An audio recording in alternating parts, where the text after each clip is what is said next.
panen raya itu akan terlaksana kalau malaikat Garuda, malaikat Sang Surya, atau malaikat Srinivasa dari timur, atau Satrio Piningit itu sudah turun dari surga.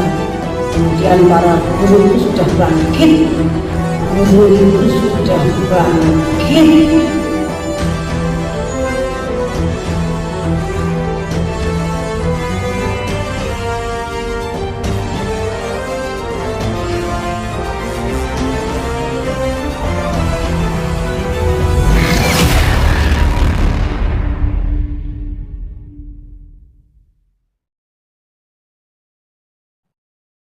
Tuhan, Engkau merindukan kami umat manusia yang diciptakan menurut gambar dan rupa Tuhan. Dan ternyata manusia jatuh dalam dosa. Tetapi kerinduan-Mu tidak pernah pudar. Sebab itu Engkau datang ke dunia menjadi manusia, menebus kami umat manusia dari dosa. Dan suatu saat kami menjadi sama seperti Tuhan kembali ketika kami diciptakan di dalam Kejadian pasal 1 ayat 26-27. Engkau kepala dan kami tubuh-Mu. Sebab itu Tuhan, Engkau sedemikian mendidik, menempa, mengajar, menggembleng kami, supaya kami ketika kami masih di bumi, sekalipun hanya sebentar sebagai musafir, maka kami haruslah menjadi pelita emas, menjadi terang dunia. Dan menjelang kami kembali kepada Tuhan, jadi serupa dengan pribadi-Mu, kami harus banyak menyembah, supaya kami bisa merubek tirai dan kembali masuk bersatu dengan Tuhan, bagaikan tabut dan tutupan kafirat. Sebab itu Tuhan, urapi kami semua dengan Roh yang Maha Kudus. Sebentar kami akan mendengarkan firman Tuhan, supaya kami dibukakan akal pikiran kami, telinga kami, bahkan seluruh panca indera kami dikuduskan, sehingga kami bisa paham dan kami menjadi pelaksana keputusan firman Tuhan. Lindungi kami semua di tempat ini, acara anak-anak sekolah minggu juga diberkati Tuhan. Dalam nama Tuhan Yesus kami berdoa, amin.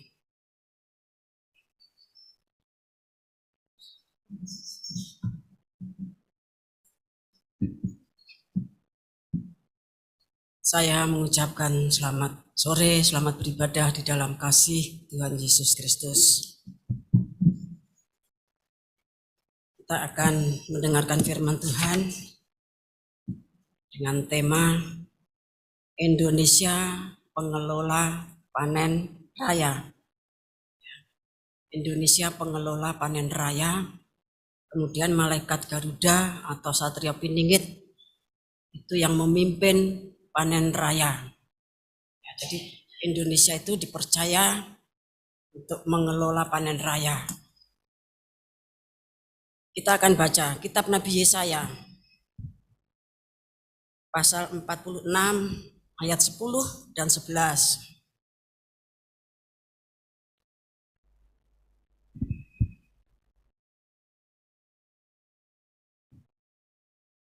Yang memberitahukan dari mulanya hal yang kemudian dari zaman purbakala apa yang belum terlaksana, yang berkata, keputusanku akan sampai dan segala kehendakku akan kulaksanakan.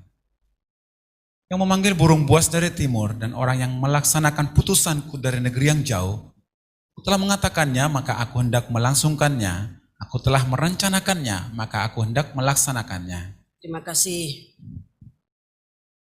Ya, kalau kita baca ayat yang ke-11 di dalam bahasa Inggrisnya, Mari Pak Rusman. Calling a ravenous bird from the east, the man that executed my counsel from a far country. Terima kasih, sampai di situ saja. Jadi malaikat Garuda itu the man that executed my counsel from a far country. Ya, jadi dia itu adalah eksekutor. Ya, yang melaksanakan keputusan. Kalau di dalam bahasa Jawanya demikian, ya. Ingsun nimbali manuk Garuda saka ing wetan, saka ing tanah kang adoh wong kang ngampil kakancinganing karsaning sun. Kaya enggoning sun wis dawuhi bakal sun tekaake, kaya enggoning sun wis pranata bakal sun tindakake juga uga, ya. Wong kang ngampil kakancinganing karsaning sun. Kakancingan itu, ya, kalau kita di Jogja, dan ini memang ya berlakunya yang saya ketahui itu di Jogja ada surat kekancing, layang kakancingan. Itu dalam bahasa lainnya surat keputusan atau SK, ya, surat keputusan atau SK. Layang kekancing itu demikian, surat keputusan. Kalau di Jogja itu menyangkut penataan tanah-tanah milik keraton dan milik Pakualaman, ya. Ada surat kekancing, itu SK, surat keputusan. Nah, malaikat Garuda ini mendapat atau dipinjami SK, ya, dipinjami SK-nya Tuhan. Kalau di dalam Wahyu pasal 7 kita akan baca ayat yang kedua.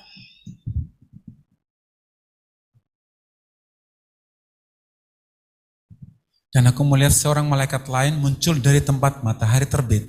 Ia membawa materai Allah yang hidup. Dan ia berseru dengan suara nyaring kepada keempat malaikat yang ditugaskan untuk merusakkan bumi dan laut. Ya, materai Allah yang hidup. Itu bahasa Inggrisnya seal of living, ya, living God, ya. Seal itu ya segel, tanda, cap atau ring, ya. Kalau dalam bahasa lainnya khatam. Khatam itu adalah cincin materai atau cincin stempel. Itu fungsinya memperkuat, mengunci, menyegel, mengesahkan. Ya, kalau Zakaria pasal 4 ayat 6 itu dikatakan bukan dengan keperkasaan dan bukan dengan kekuatan, melainkan dengan rohku, ya, firman Tuhan semesta alam. Dan kemudian kalau kita membaca Efesus pasal 1 ayat 13, di dalam dia juga ketika kamu percaya dimeteraikan dengan Roh Kudus yang dijanjikannya itu. Bapak yang kasih Tuhan, ya. Jadi that man from the east itu dipinjami ke kancing, dipinjami SK, dipinjami meterai Allah, ya, meterainya Tuhan. Kalau kita mengenal sekarang stempel, tapi kalau dulu itu meterai itu ada yang dari cincin, ya, cincin meterai yang dimiliki raja untuk mengesahkan. Bapak yang kasih Tuhan. Jadi orang dari timur, ya, itu saya ulangi, the man that executed my counsel. Executed itu mengeksekusi pelaksanaan putusan hakim, khususnya hukuman mati. Ya, kalau sudah melihat di kamus-kamus demikian. Kemudian my counsel itu nasihat atau advice, ya, atau pengacara, lawyer, ya, advokat, saran, recommendation, ya. Apa yang kasih Tuhan. Jadi dia itu melaksanakan keputusannya lawyernya. Tentu kita berpikir, kalau seharusnya kan dia melaksanakan keputusan hakim, tapi dia melaksanakan keputusan pengacaranya, keputusan lawyernya. Berarti Bapak Ibu kasih Tuhan, ya, dia itu adalah menjadi pembela yang berdiri di antara Tuhan dan manusia. Kita membaca Kitab Keluaran pasal 32.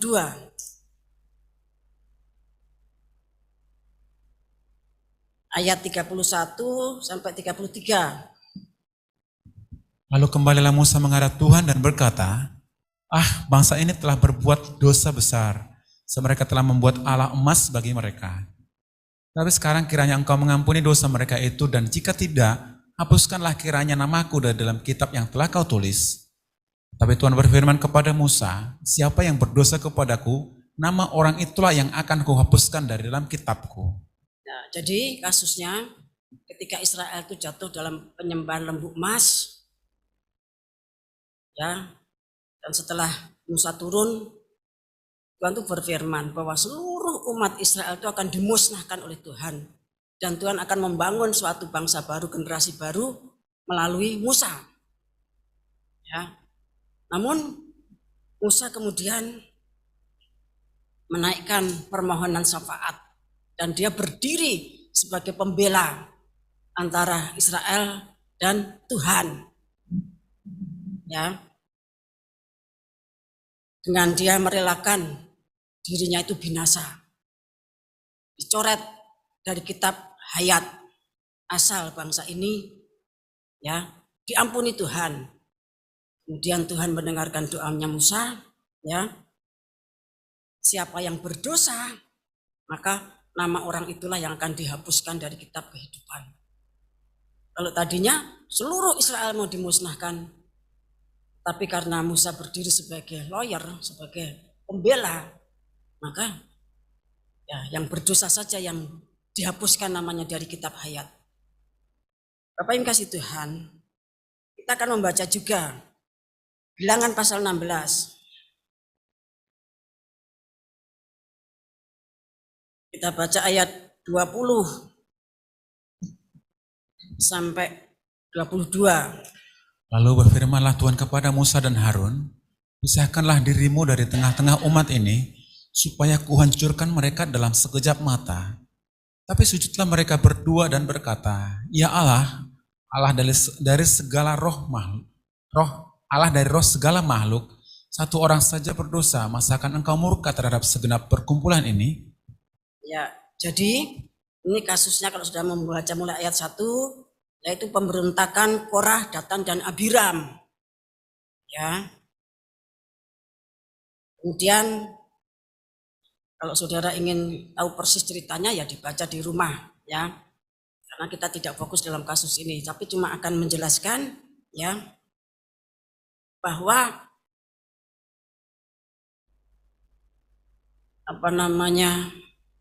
ketika Tuhan itu begitu murka, ya, maka mereka berdua itu Musa dan Harun, ya, sujud, kemudian memohon kepada Tuhan. Yang berdosa cuma 1-2 orang atau mungkin beberapa orang, tapi masakan, ya, seluruh bangsa ini akan dimusnahkan. Kita baca ayat 28 sampai 35.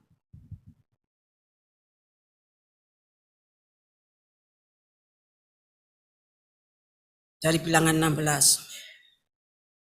Agak cepat ya, supaya waktunya tidak habis. Sesudah itu berkatalah Musa, dari hal inilah kamu akan tahu bahwa aku diutus Tuhan untuk melakukan segala perbuatan ini. Dan hal itu bukanlah dari hatiku sendiri. Jika orang-orang ini nanti mati seperti matinya setiap manusia, dan mereka mengalami yang dialami setiap manusia, maka aku tidak diutus Tuhan. Nah, di sini Bapak Ibu kasih Tuhan, Musa itu juga ada perasaan, ya, marah kepada Korah, Datan, dan Abiram. Jika orang-orang ini nanti mati seperti matinya setiap manusia, ya, jika orang-orang ini nanti mati seperti matinya setiap manusia dan mereka mengalami yang dialami setiap manusia, maksudnya kalau matinya itu wajar-wajar saja, maka aku ini bukan hamba Tuhan, aku tidak diutus Tuhan. Terus dibaca ayat 30. Tetapi jika Tuhan akan menjadikan sesuatu yang belum pernah terjadi dan tanah mengangkat mulutnya dan menelan mereka beserta segala kepunyaan mereka, sehingga mereka hidup-hidup turun ke dunia orang mati, maka kamu akan tahu bahwa orang-orang ini telah menista Tuhan. Ya, terus.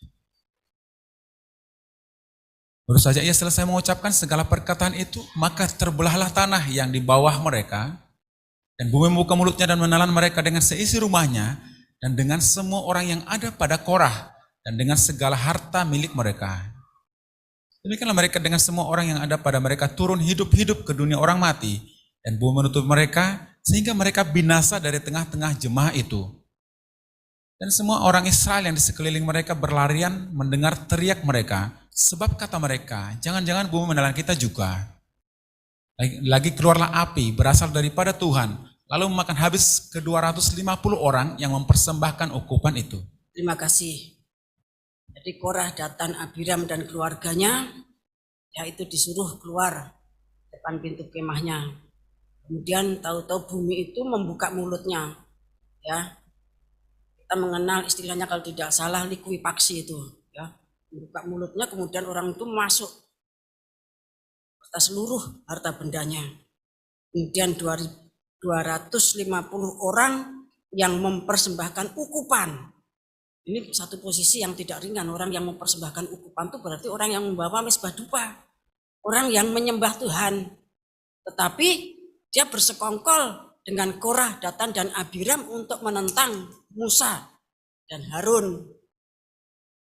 Ini kasus di padang gurun. Kalau yang tadi Korah, Datan, Abiram itu masuk ke bumi, yang membuka mulutnya setelah mereka masuk, bumi itu nutup lagi. Ya, bumi itu nutup lagi. Kemudian 250 orang yang mempersembahkan ukupan itu, mereka itu dibakar api yang berasal daripada Tuhan. Bapak Ibu kasih Tuhan, ya. Musa itu tokoh, dikatakan artinya itu sangat lembut. Dari seluruh manusia pada zamannya tidak ada yang lembut hatinya itu seperti Musa. Namun demikian, Bapak Ibu kasih Tuhan, dia juga murka. Kalau kekudusan Allah, imamat itu diinjak-injak. Ya, hal yang demikian itu menandakan bahwa para tokoh itu merupakan tokoh paradoksal. Ya, tokoh paradoksal. Artinya sesuatu yang berlawanan, yang paradok. Ya, tokoh paradoksal. Tuhan Yesus itu juga tokoh paradoksal. Dia dilahirkan, dinubuatkan dalam Yesaya pasal 9 ayat 6, dia itu namanya Raja Damai. Ya. Tetapi kita akan baca Matius pasal 10.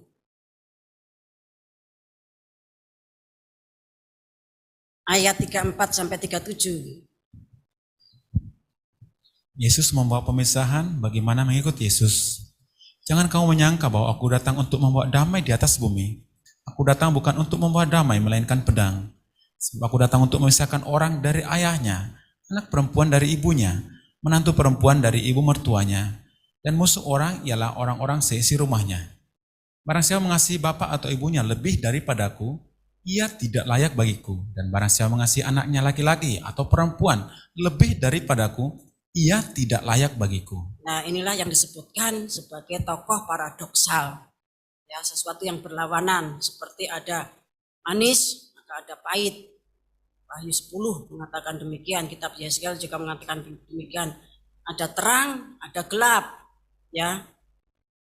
Ada sepi, ada ramai. Nah, demikian juga para tokoh itu disebut sebagai tokoh paradoksal. Dia itu kasihnya sampai dikatakan mukanya itu seperti matahari, namun demikian kakinya itu seperti tiang api yang menginjak musuh antikris dan nabi palsu. Bapak kasih Tuhan, Tuhan Yesus Raja Damai, tapi dia mengatakan, jangan kamu menyangka bahwa aku datang untuk membawa damai di atas bumi. Aku datang bukan untuk membawa damai, melainkan pedang. Nah, Bapak kasih Tuhan, jadi tokoh paradoksal itu kita harus paham, ya, di mana damai itu dalam situasi kondisi seperti apa. Sedangkan dia tidak membawa damai tetapi membawa pedang. Pada saat dia terus memisahkan untuk memilih orang-orang yang mengasihi Tuhan lebih dari apapun, maka dia membawa pedang yang memisahkan. Nah, demikian juga malaikat Garuda, demikian juga 7 guru, ya, para penatua, bahkan para penghulu. Itu adalah tokoh paradoksal. Satu saat artinya lembut, ya seperti Musa. Tapi satu saat kalau firman Allah itu diinjak-injak, kalau bait Allah itu di kekudusannya dilecehkan, maka Tuhan Yesus mengambil cambuk semua yang menjadi sumber penghasilan orang-orang yang berjualan di bait Allah itu, usir uangnya, yang mejanya dijungkirkan, dan akhirnya mereka ngamuk. Kapan kasih Tuhan. Sebagai contoh, ya, kita mengenal yang namanya Panatas, ya, Panatas. Tetapi kita juga mengenal yang adanya Pamungkas. Itu hikmat marifat, ya. Kalau Panatas itu orang itu dosanya sudah sabit sekali. Namun demikian dengan kunci Panatas itu, ya, dia detik-detik terakhirnya itu bertobat, tubuhnya binasa, tetapi jiwa rohnya diselamatkan pada hari Tuhan. Ya, seperti yang terjadi pada jemaat Korintus. Kalau Panatas seperti itu, tetapi kalau Pamungkas, ya, tubuh jiwa rohnya binasa masuk neraka, seperti kasusnya Ananias dan Safira yang menipu Roh Kudus. Kapan kasih Tuhan. Jadi malaikat Garuda itu tugasnya dia menjadi pembela, ya, ketika dia bernubuat kepada segala bangsa, suku, kaum, dan bahasa, dengan tujuan supaya mereka itu diselamatkan.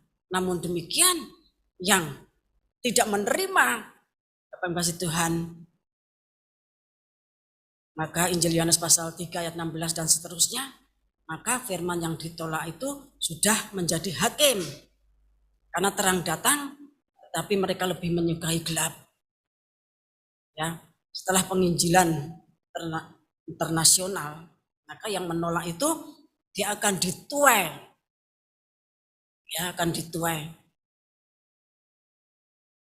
Setelah pemberitahuan dinyatakan lewat guru yang kedua dan yang ketiga yang berkhotbah tentang penghakiman, ya, keruntuhan Babel, yang berkhotbah tentang penyembahan yang benar, ya, ancaman untuk yang menyembah salah, ya, maka guru ke-1 itu dengan pedangnya yang tajam, dia memanen di lembah Yosafat, di lembah Megiddo, dan Tuhan datang di Bukit Zaitun. Bapak kasih Tuhan. Jadi, ya, segala sesuatu itu tentu pedang itu bermata dua, punya sisi dua, ya. Jadi tokoh paradoksal itu sesuatu yang berlawanan. Satu saat dia membela, tapi satu saat dia menghukum sesuai dengan kondisi pertobatan dari umat manusia. Kita baca Yesaya pasal 53 ayat 12.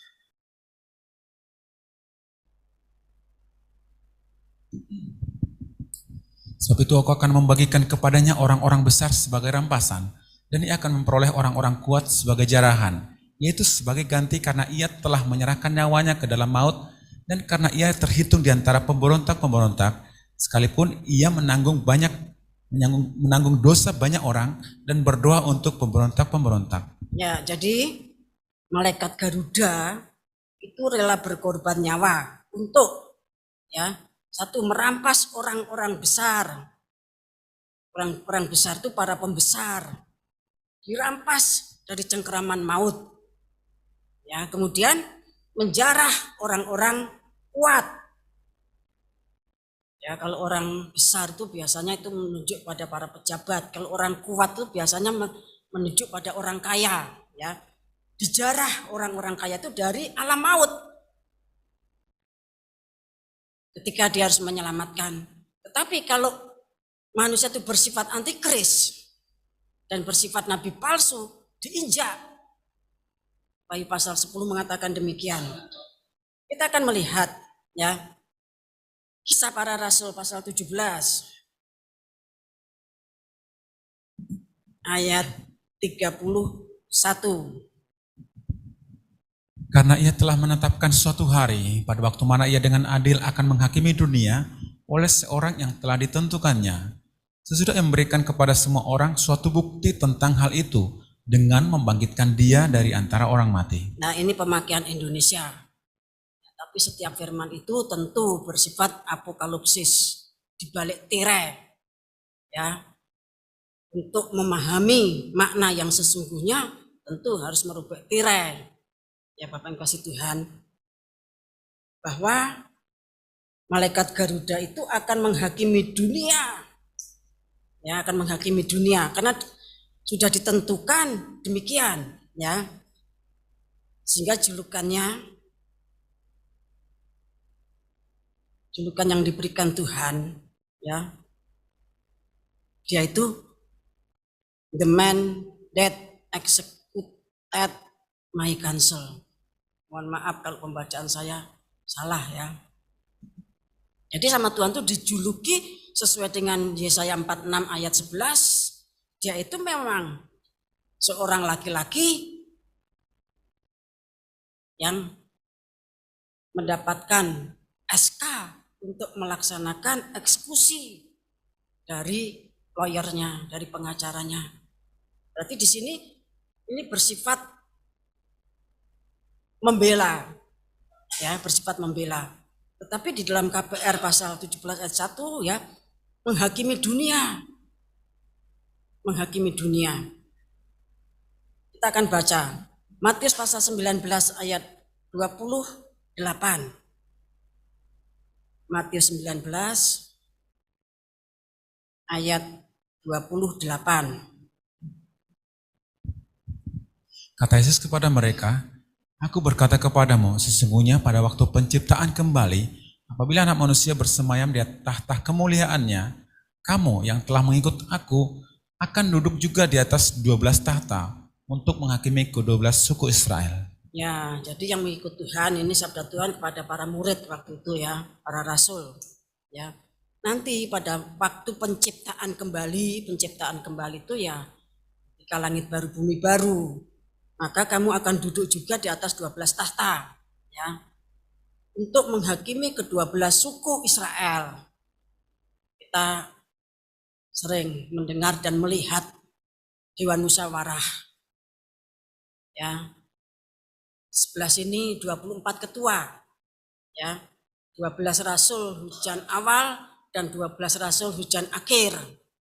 Sebelah sini para nabi, ya, dipimpin oleh Musa. Yang sebelah sini dipimpin oleh Rasul Paulus. Kemudian yang di tengah itu hierarki.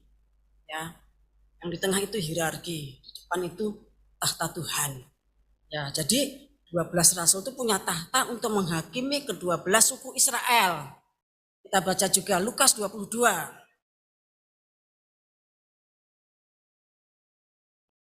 Ayat 28 sampai 30. Kamulah yang tetap tinggal bersama-sama dengan aku dalam segala pencobaan yang aku alami. Dan aku menentukan hak-hak kerajaan bagi kamu, sama seperti Bapakku menentukannya bagiku. Bahwa kamu akan makan dan minum semeja dengan aku di dalam kerajaanku, dan kamu akan duduk di atas tahta untuk menghakimi ke-12 suku Israel. Nah, kalau di sini ya, kamulah yang tetap tinggal bersama-sama dengan aku dalam segala pencobaan yang aku alami. Artinya orang yang bertekun sampai akhir. Orang yang tidak melepas salib dan 9 penderitaan salib. Orang yang tetap setia mengikuti kemana saja anak domba itu pergi. Ya, yang tinggal tetap bersama-sama dengan aku dalam segala pencobaan yang aku alami. Maka Tuhan itu menentukan hak-hak kerajaan bagi orang yang setia pada saat dicobai. Ya, sama seperti Bapak itu menentukannya bagi Tuhan. Kemudian di sana katakan bahwa kamu akan makan minum semeja dengan Tuhan dan kamu akan duduk di atas tahta untuk menghakimi ke-12 suku Israel. Ini tugasnya para rasul, ya. Kita akan membaca 1 Korintus pasal 6. Kita baca ayat 2 dan 3. Atau tidak tahukah kamu bahwa orang-orang kudus akan menghakimi dunia? Dan jika penghakiman dunia berada dalam tangan kamu, tidakkah kamu sanggup untuk mengurus perkara-perkara yang tidak berarti? Tidak tahukah kamu bahwa kita akan menghakimi malaikat-malaikat? Jadi apalagi perkara-perkara biasa dalam hidup kita sehari-hari. Nah, nanti orang kudus itu akan menghakimi dunia. Bahkan menghakimi para malaikat. Kalau Tuhan nanti pada akhirnya mempercayakan tugas yang sebesar itu, oleh sebab itu dalam hidup sehari-hari banyak masalah, banyak urusan, kita juga harus bisa menyelesaikannya. Maksudnya demikian, ya. Maksud Rasul Paulus pada jemaat Korintus itu, orang kudus itu nanti satu saat menghakimi dunia. Oleh sebab itu, ya, di dalam KPR 17 ayat 31 tadi, ya, Tuhan itu sudah menentukan melalui satu orang yang dia nanti akan menghakimi dunia. Ya.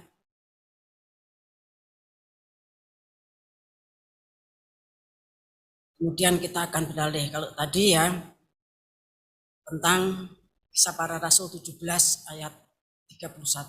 Jadi menghakimi dunia, Bapak Tuhan, itu tugasnya orang kudus. Bahkan menghakimi malaikat yang jatuh. Tugasnya para rasul menghakimi suku-suku Israel. Kita akan membaca Yesaya pasal 5 ayat 1 sampai 7. Aku hendak menyanyikan nyanyian tentang kekasihku. Nyanyian kekasihku tentang kebun anggurnya. Nyanyian tentang kebun anggur, ya. Kekasihku itu mempunyai kebun anggur di lereng bukit yang subur. Ia mencangkulnya dan membuang batu-batunya dan menanaminya dengan pokok anggur pilihan. Ia mendirikan sebuah menara jaga di tengah-tengahnya dan menggali lubang tempat memeras anggur. Lalu dinantinya supaya kebun itu menghasilkan buah anggur yang baik. Tetapi yang dihasilkannya ialah buah anggur yang asam. Maka sekarang, hai penduduk Yerusalem dan orang Yehuda, adililah antara aku dan kebun anggurku itu. Apatah lagi yang harus diperbuat untuk kebun anggurku itu? Yang belum kubuat kepadanya, aku menanti supaya dihasilkannya buah anggur yang baik. Mengapa yang dihasilkannya hanya buah anggur yang asam? Maka sekarang aku mau memberitahukan kepadamu apa yang hendak kulakukan kepada kebun anggurku itu. Aku akan menebang pagar durinya sehingga kebun itu dimakan habis, dan melanda temboknya sehingga kebun itu diinjak-injak. Aku akan membuatnya ditumbuhi semak-semak, tidak dirantingi dan tidak disiangi, sehingga tumbuh putri malu dan rumput. Aku akan memerintahkan awan-awan supaya jangan diturunkannya hujan ke atasnya.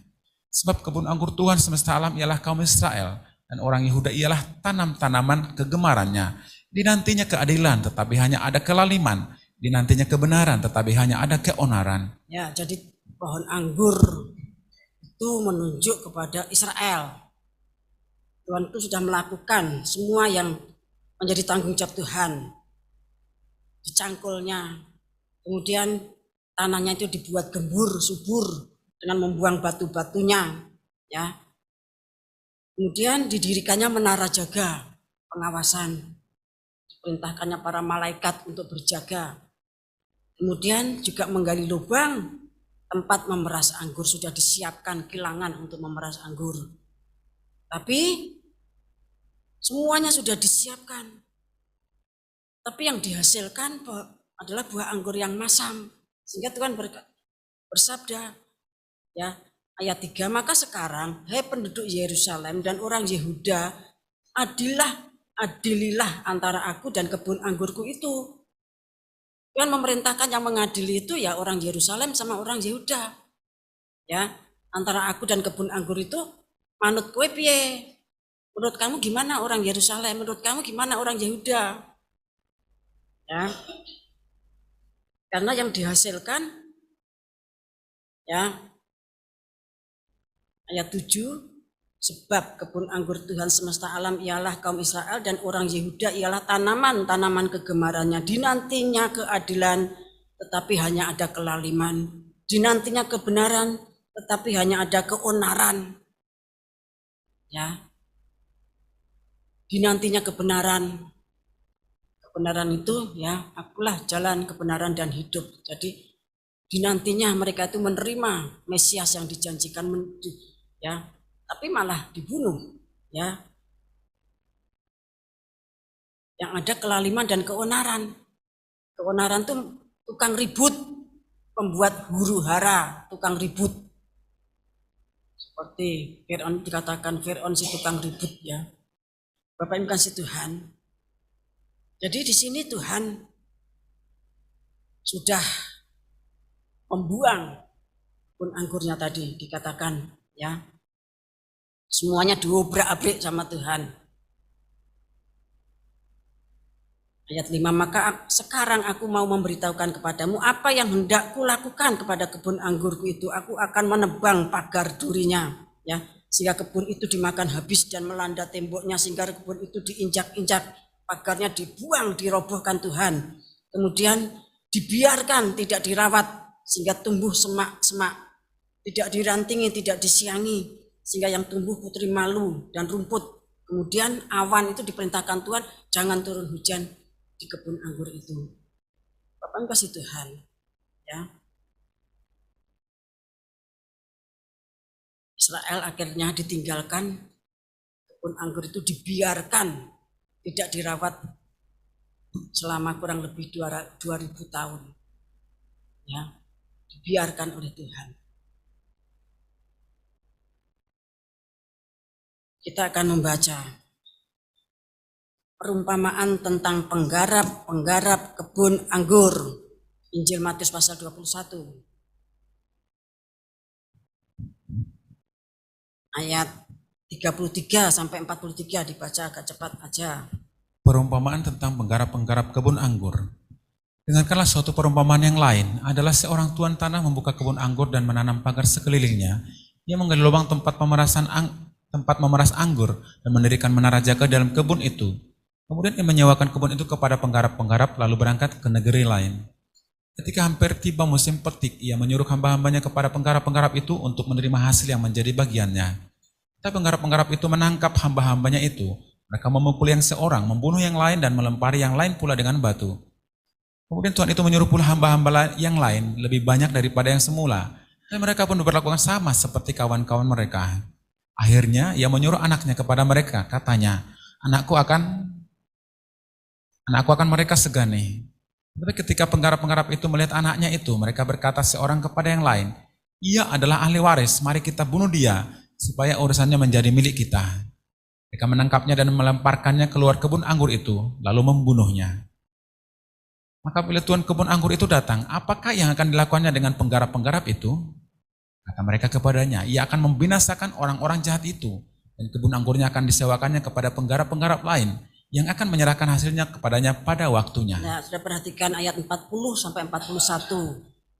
Ya, Tuhan itu bertanya, ya. Maka apabila tuan kebun anggur itu datang, apakah yang akan dilakukannya dengan penggarap-penggarap itu?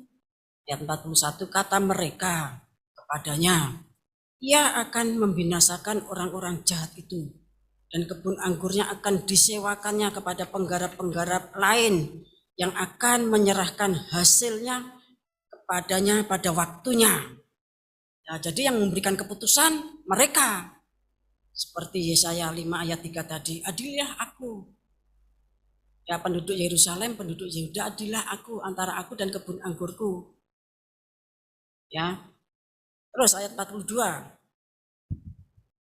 Kata Yesus kepada mereka, belum pernahkah kamu baca dalam kitab suci, batu yang dibuang oleh tukang-tukang bangunan telah menjadi batu penjuru. Hal itu terjadi dari pihak Tuhan, suatu perbuatan ajaib di mata kita. Ayat 43, perhatikan. Sebab itu aku berkata kepadamu, bahwa kerajaan Allah akan diambil daripadamu, dan akan diberikan kepada suatu bangsa yang akan menghasilkan buah kerajaan itu. Nah, akhirnya keputusan Tuhan setelah Tuhan bertanya kepada mereka tadi, ya, supaya kebun anggur itu disewakan kepada orang lain yang bisa memberikan hasil, menyerahkan hasil pada waktunya. Tidak tahu pembagiannya berapa persen. Kemudian akhirnya Tuhan memutuskan sesuai dengan pertimbangan orang banyak tadi. Sebab itu aku berkata kepadamu bahwa kerajaan Allah akan diambil daripadamu dan akan diberikan kepada suatu bangsa yang akan menghasilkan buah kerajaan. Tadi dari pembicaraan kebun anggur, ya, penggarap-penggarap kebun anggur, yang pertama itu jahat dan serakah. Setiap kali waktunya memberikan hasil, Tuhan tadi mengutus hamba-hambanya, ada yang dipukul, yang dibunuh, kemudian diutus lagi, lebih banyak, semuanya dibunuh. Kemudian Tuhan pemilik kebun anggur tadi berpikir, wah, hamba-hambaku sudah banyak yang mati, tak utus anakku, siapa tahu mereka mungkin sungkan. Wah, tapi tidak. Wah, ini pemiliknya datang, kita bunuh, nanti warisannya kita ambil. Itu pembunuhan terhadap Tuhan Yesus, ya. Mulai dari para nabi, kemudian puncaknya anaknya sendiri, ketika diutus dibunuhnya. Akhirnya, ya, kebun anggur tadi diambil dari Israel, kemudian diberikan kepada suatu bangsa yang akan menghasilkan buah kerajaan. Setelah Tuhan Yesus bersabda dalam Matius pasal 21 ayat 43 ini, ya, kira-kira sekian tahun kemudian, ya, 35 atau 36 tahun kemudian, Bait Suci dihancurkan. Kemudian 100 tahun kemudian, tahun 132, 135, ya, perang Bar Kokhba itu, kasih Tuhan. Akhirnya Israel diusir semuanya, kalau sampai masuk dibunuh. Kasih Tuhan. Hampir 2000 tahun, ya, 1900 tahun lah baru dilawat. Akar yang sudah kering, kayu yang sudah kering tersebut mulai bertunas, ya. Jadi biji-bijian apapun itu ada proses berkecambah. Ya, berkecambah itu artinya mengeluarkan tunas, ya, berkecambah, ya. Bapak Ibu kasih Tuhan. Nah, dari sini Bapak Ibu kasih Tuhan. Jadi Yesaya 46 ayat 10-11, kemudian Matius pasal 21 ayat 43, kemudian KPR 17 ayat 31, ya. Di dalam Dewan Musyawarah Tuhan itu dijelaskan panjang lebar, itu menunjuk kepada pemakaian Tuhan atas Indonesia pada akhir zaman, menjadi pelaksana keputusan Tuhan, ya, untuk sesuatu keputusan Tuhan yang belum terlaksana, karena keputusan Tuhan itu banyak yang belum terlaksana, ya. Yang belum terlaksana tuh ya seperti panen raya, ya, kemudian seperti penghakiman atas Babel dan yang lain-lainnya. Nah, itu dipercayakan kepada bangsa Indonesia, ya. Tadi dikatakan dari kebun anggur beralih kepada kerajaan Allah. Berarti kerajaan Allah itu ya kerajaan surga. Berita, bertobatlah karena kerajaan Allah sudah dekat. Itu diberitakan dulu oleh Yohanes Pembaptis. Di akhir zaman dalam waktu yang tidak lama lagi diberitakan oleh Satrio Piningit yang dipingit Tuhan. Setelah genap masanya, ada harinya dia baru muncul. Bapak kasih Tuhan, para tokoh itu disembunyikan oleh Tuhan. Ya, kita tidak boleh menunjuk si A, si B, si C itu tokoh, tidak. Kalau demikian kita tuh sama dengan membunuh orang tersebut. Karena begitu musuh itu tahu, oh itu tokoh yang dipakai Tuhan, yang akan dipakai Tuhan, maka Fir'aun itu sudah membuat SK supaya semua anak laki-laki yang lahir di Mesir dari orang Ibrani dibunuh semuanya. Seketika Herodes mendengar dari orang Majus, Tahir, raja, semua anak kecil 2 tahun ke bawah dibunuh. Jadi tokoh itu harus menyembunyikan diri, menyembunyikan identitasnya. Kalau dia merasa Tuhan, tapi perasaan kita itu ya, yang penting kita pasrah, ya. Jadi apapun, ya, yang penting kita melayani pekerjaan Tuhan, masuk tubuh Kristus. Karena kan kita tidak bisa milih, aku tak jadi rambut, sering dielus-elus, dibeleh-beleh, aku tak jadi kuping, sering dikoroi, ya. Aku tak jadi mata, aku tak jadi hidung, tak jadi, enggak, ya, semua itu yang ngatur Tuhan. Tokoh itu harus dipingit, ya, kalau tidak nanti dia akan mati sebelum waktunya dia bekerja. Mas Tuhan, ya.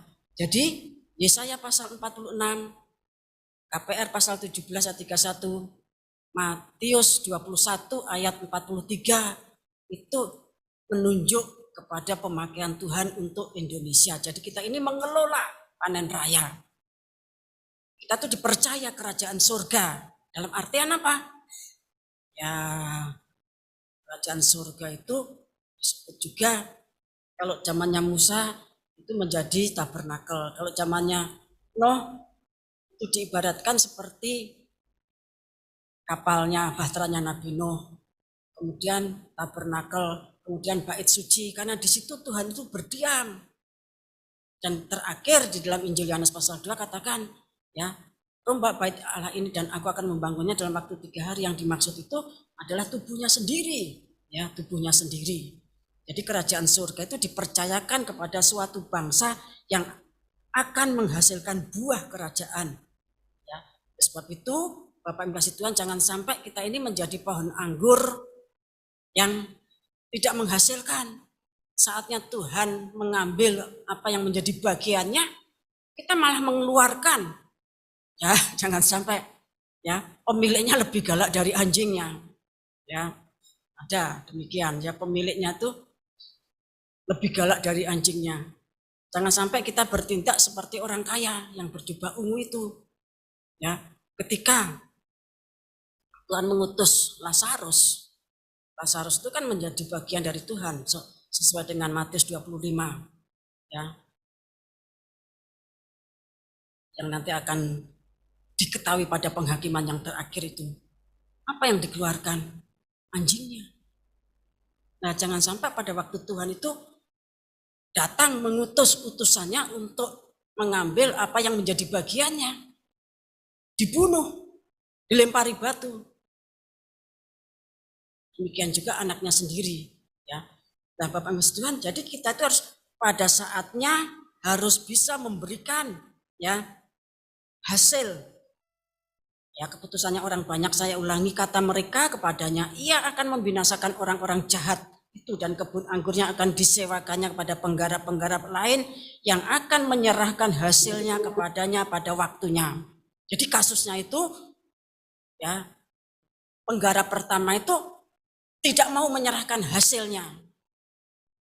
Nah, kemudian dicarilah penggarap baru yang akan, ya, menghasilkan buah kerajaan. Jadi kita bangsa Indonesia ini haruslah tidak bersikap seperti penggarap-penggarap pertama itu. Pada saat Tuhan itu menuntut apa yang menjadi haknya, ya, yang ada lemparan batu, pembunuhan, bebas Tuhan. Jadi jelas kita bangsa Indonesia dipercaya untuk mengelola kebun anggur. Kita bangsa Indonesia, ya, kerajaan Allah itu diambil dan diberikan kepada kita. Bagaimana kita harus mengelola? Itu bukan perkara yang gampang. Bukan perkara yang gampang. Dan kita harus menghasilkan buah kerajaan. Kita akan membaca Roma pasal 14 ayat 17.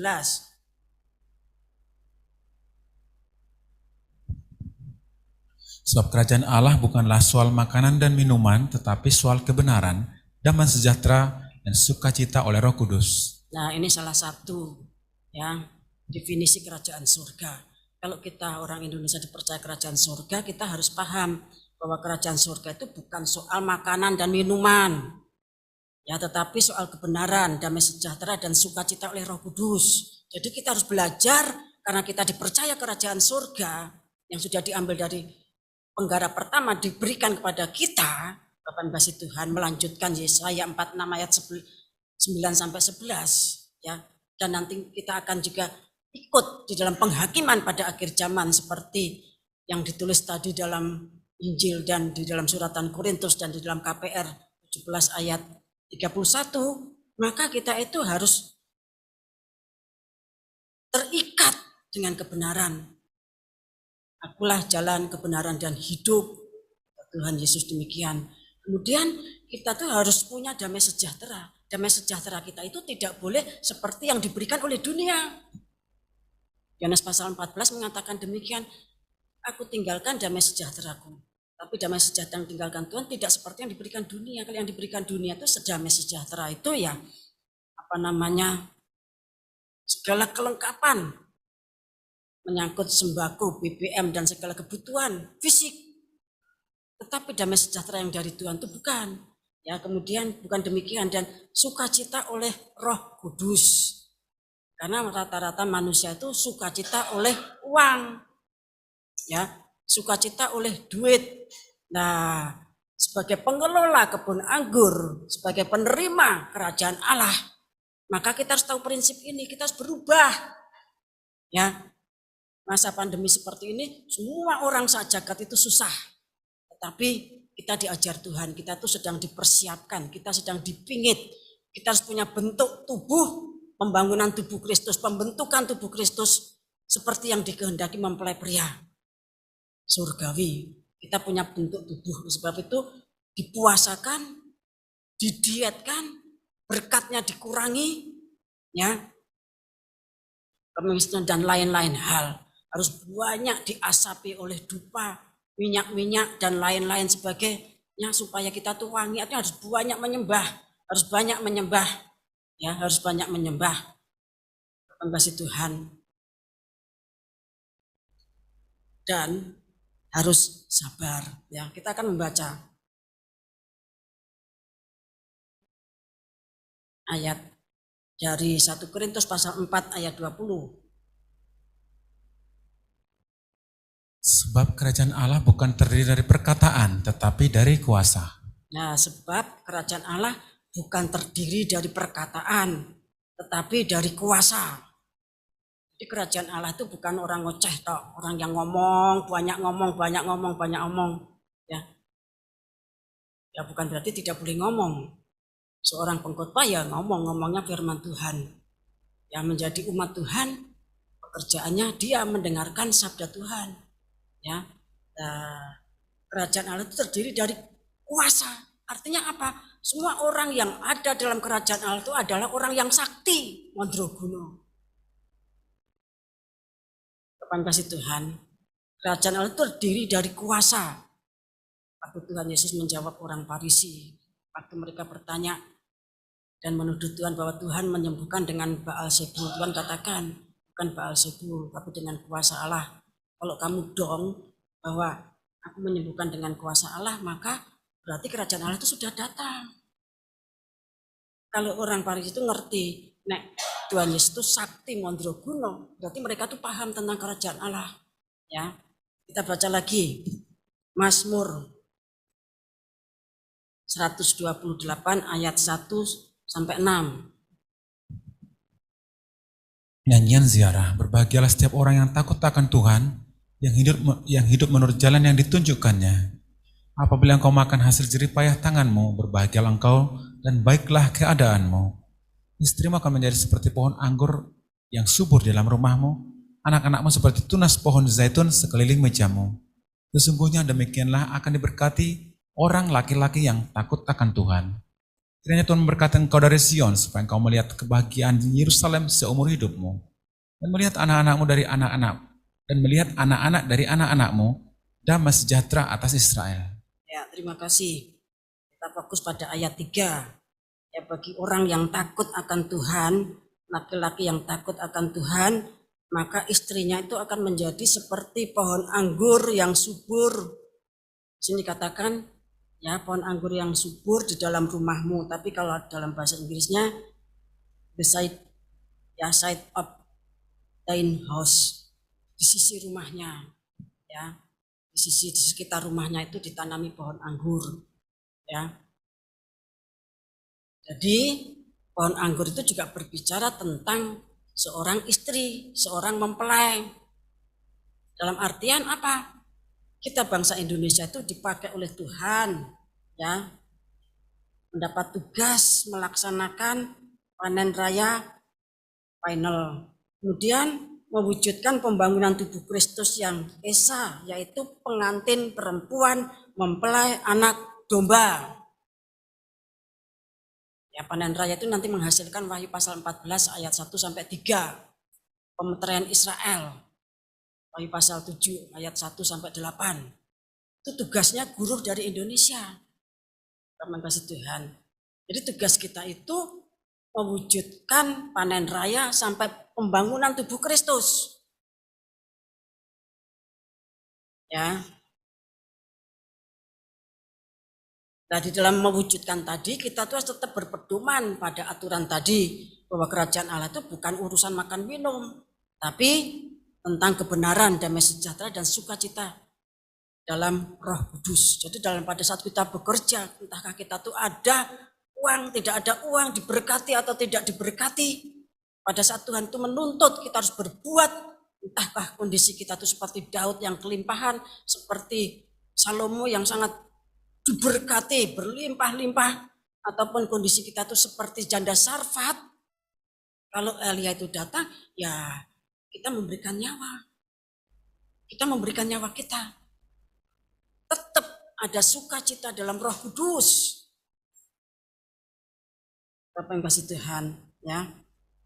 Kemudian setelah kita tahu, Bapak yang kasih Tuhan, ya, bagaimana Tuhan itu memakai Indonesia, ya, seperti tema dari pemberitaan firman, Indonesia itu pengelola panen raya, dan malaikat Garuda atau Satria Piningit itu yang memimpin panen raya tersebut.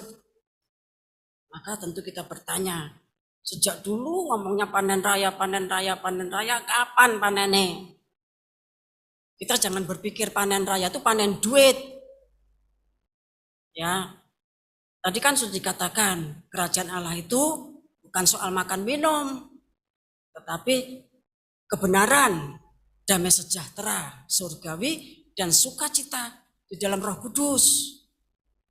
Ya, kalau kerajaan surga itu soal makan minum, ya itu bukan kerajaan surga. Itu tawarannya musuh di dalam Kejadian pasal 4 ayat 1 dan seterusnya ketika Tuhan Yesus belajar berpuasa. Bapak yang kasih Tuhan, ya.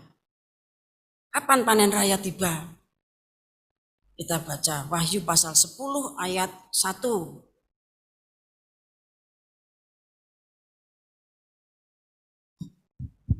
Dan aku melihat seorang malaikat lain yang kuat turun dari surga, berselubungkan awan, dan pelangi ada di atas kepalanya, dan mukanya sama seperti matahari, dan kakinya bagaikan tiang api. Ya, terima kasih. Tentunya panen raya itu akan terlaksana kalau malaikat Garuda, malaikat Sang Surya, atau malaikat si Unggas Nasar dari timur, atau Satrio Piningit itu sudah turun dari surga. Kemudian para guru itu sudah bangkit dari kondisinya, ya, bangkit dari kondisinya yang seperti Petrus dan teman-temannya itu, ya. Di sini katakan malaikat Garuda, malaikat Sang Surya, Satrio Piningit, atau burung buas dari timur, ya, atau malaikat yang muncul dari tempat matahari terbit, Wahyu pasal 7 ayat 2, dikatakan, ya, keadaannya itu seperti kakinya itu dia itu bagaikan, ya, kakinya bagaikan tiang awan dan tiang api. Yang awan dan tiang api kita mengenal itu adalah yang memimpin, yang memberikan penerangan, yang memberi jalan pada waktu Eksodus pertama. tiang api dan tiang awan betulan, dan Tuhan itu ada di dalam tiang api, tiang awan tersebut, sehingga Israel itu dalam perjalanannya tidak terhambat. Siang malam tetap bisa jalan terus, itu karena tiang api dan tiang awan. Nah, kalau pada akhir zaman, wujud dari tiang api tiang awan itu adalah kaki dari malaikat Garuda. Dikatakan kakinya bagaikan tiang api, ya. Dia berselubungkan awan, jadi ada awan, ada api. Itu nanti akan memimpin perjalanan Eksodus terakhir, Eksodus final, ya. Kemudian matahari itu berbicara tentang kasih. Mazmur 84 ayat 12. Mazmur, maksud saya Kitab Wahyu 16 ayat 8, ya. Dan malaikat yang keempat menumpahkan cawannya ke atas matahari, dan kepadanya diberi kuasa untuk menghanguskan manusia dengan api. Jadi di samping matahari itu berbicara dengan kasih, tapi nanti pada saat Wahyu pasal 16, ya, maka matahari itu akan menjadi sangat panas ketika malaikat yang keempat itu menumpahkan cawan bokor ke atas matahari. Matahari kan di atas, tapi dia menumpahkannya dari atas ke atas matahari. Kalau dari bawah kan disemprot ke bokornya, tetapi menumpahkannya dari atas. Berarti ini satu perbuatan yang ajaib, satu perbuatan di dalam kuasa, di dalam kesaktiannya, ya. Kemudian pada saat itu manusia itu dihanguskan oleh api tersebut, Tuhan. Sedangkan pelangi, ya, Yeskiel 1 ayat 28, pelangi itu bicara tentang kemuliaan Tuhan. Bisa dibaca, ya. Nah, kalau menurut Kejadian pasal 9 ayat 11, Tuhan itu berjanji, maka aku adakan perjanjianku dengan kamu. Kamu itu siapa? Nabi Nuh, ya. Bahwa sejak saat ini tidak ada yang hidup yang akan dilenyapkan oleh air bah lagi, dan tidak akan ada lagi air bah untuk memusnahkan bumi. Itu janji Tuhan di dalam Kitab Kejadian pasal 9. Namun demikian, Bapak Ibu kasih Tuhan, kita akan baca Yeskiel pasal 3.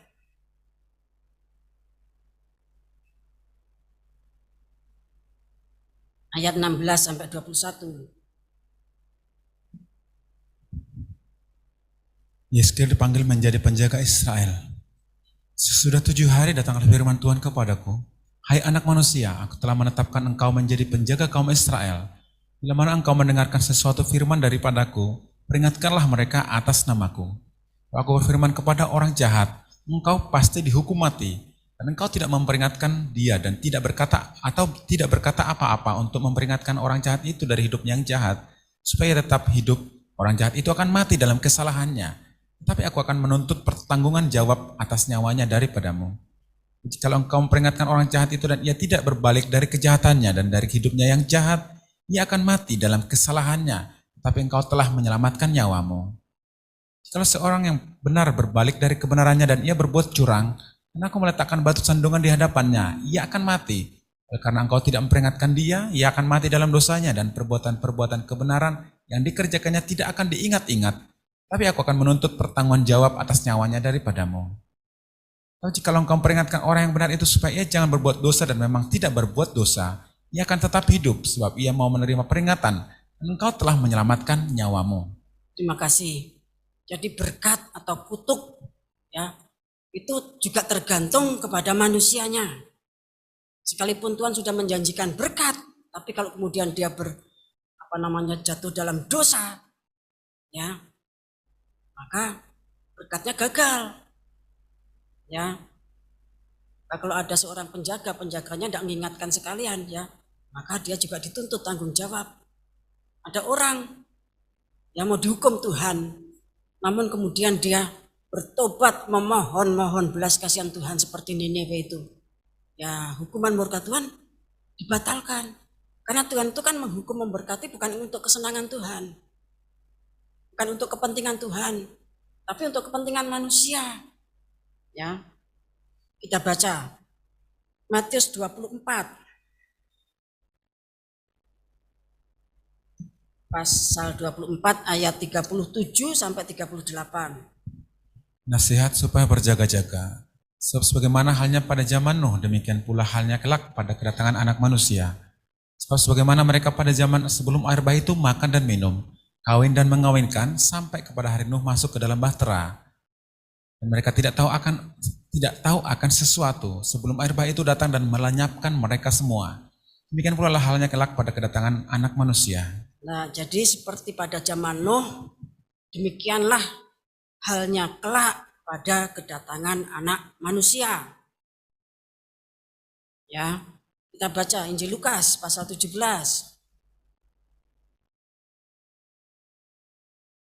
Ayat 26 sampai 30. Dan sama seperti terjadi pada zaman Nuh, demikian pula halnya kelak pada hari-hari Anak Manusia. Mereka makan dan minum, mereka kawin dan dikawinkan, sampai kepada hari Nuh masuk ke dalam bahtera.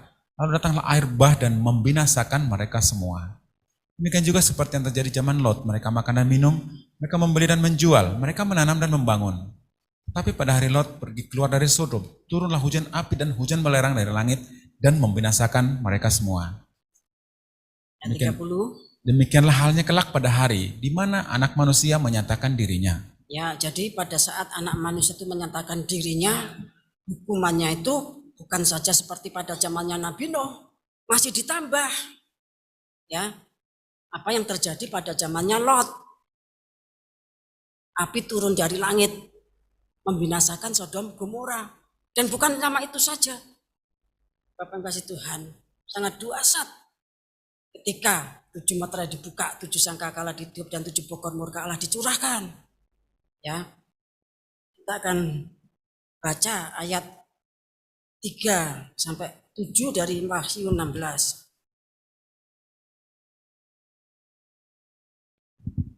Dan malaikat yang kedua menumpahkan cawanya ke atas laut, maka airnya menjadi darah seperti darah orang mati, dan matilah segala yang bernyawa yang hidup di dalam laut. Ya, jadi ayat yang ketiga, dan malaikat yang kedua, guru kedua dari Indonesia itu menumpahkan cawanya ke atas laut, maka airnya menjadi darah seperti darahnya orang mati, dan semua yang bernyawa di laut itu mati. Ya, jadi lautnya itu menjadi darah. Kalau pada zamannya Nabi Nuh, ya, airnya tidak menjadi darah. Ya, kemudian ayat yang keempat.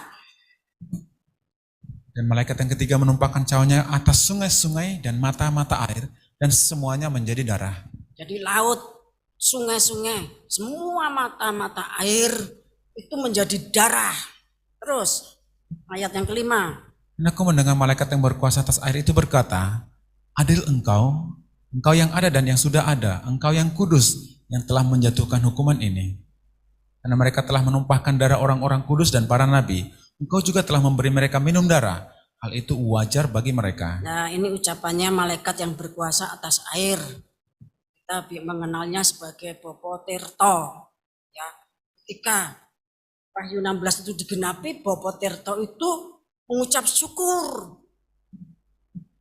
Ya, Bopotirto yang tentunya bergerak pada saat hukuman pada zamannya Nabi Nuh. Demikian juga ketika bokor-bokor itu dicurahkan, malaikat yang berkuasa atas air itu berkata, adil engkau, ya, engkau yang ada dan yang sudah ada, engkau yang ada dan pada hukuman yang dulu, ya, sudah ada, ya, dan yang sudah ada, engkau yang kudus yang telah menjatuhkan hukuman ini. Jadi hukuman semua laut, semua sungai, semua mata air menjadi darah, katanya Bopotirto itu adil, ya, karena apa? Karena mereka telah menumpahkan darahnya orang-orang kudus. Sejak zamannya Habil, ya, kemudian para nabi, seperti yang diucapkan Tuhan kepada penggarap kebun anggur itu. Kemudian darah orang kudus pada zaman gereja mula-mula, gereja pertengahan, gereja akhir zaman. Banyak darahnya orang kudus itu yang dicurahkan oleh orang jahat. Maka kata Bopotirto, adil, wes apik. Ya. Kita baca ayat 7. Dan aku mendengar mezbah itu berkata, "Ya Tuhan Allah yang Maha Kuasa, benar dan adil segala penghakiman-Mu." Nah, mezbah itu berkata ya bahwa penghakiman Tuhan itu benar, wis adil, sudah bagus. Ya, sudah bagus. Dan kesedihan. Kita akan baca lagi. Tetap pasal 16 ayat 17 sampai 21. Dan malaikat yang ketujuh menumpahkan cawannya ke angkasa, dan dari dalam bait suci kedengaranlah suara yang nyaring dari tahta itu, katanya, "Sudah terlaksana." Maka memancarlah kilat dan menderulah bunyi guruh, dan terjadi gempa bumi yang dahsyat, seperti belum pernah terjadi sejak manusia ada di atas bumi. Nah, Begitu hebatnya gempa bumi itu. itu dicurahkan, dikatakan, ya, maka memancarlah kilat. Kalau kilat-kilat biasa seperti yang pernah terjadi, tidak usah ditulis kitab Wahyu, tidak usah dimasukkan dalam hukuman misabu. Tentunya kilat yang dahsyat.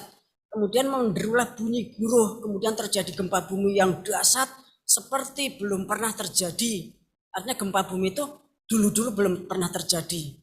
Ya, maksudnya ya gempa buminya terjadi, tapi ukurannya, skalanya itu ya belum pernah terjadi, dahsyat banget.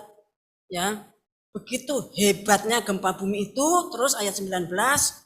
Lalu terbelahlah kota besar itu menjadi 3 bagian, dan runtuhlah kota-kota bangsa-bangsa yang tidak mengenal Allah. Maka teringatlah Allah akan Babel yang besar itu untuk memberikan kepadanya cawan yang penuh dengan anggur kegeraman murkanya. Nah, gempa bumi itu begitu dahsyat sehingga kota besar itu terbelah jadi 3, ya, Bukit Zaitunnya terbelah jadi 2, ya. Kemudian kota-kota bangsa-bangsa ya, yang ada di bumi sekarang itu semuanya runtuh. Ayat 20. Ayat 20. Dan semua pulau hilang lenyap, dan tidak ditemukan lagi gunung-gunung. Semua pulau hilang lenyap. Kalau pulau hilang lenyap itu tentunya ya ambles, tenggelam ke laut.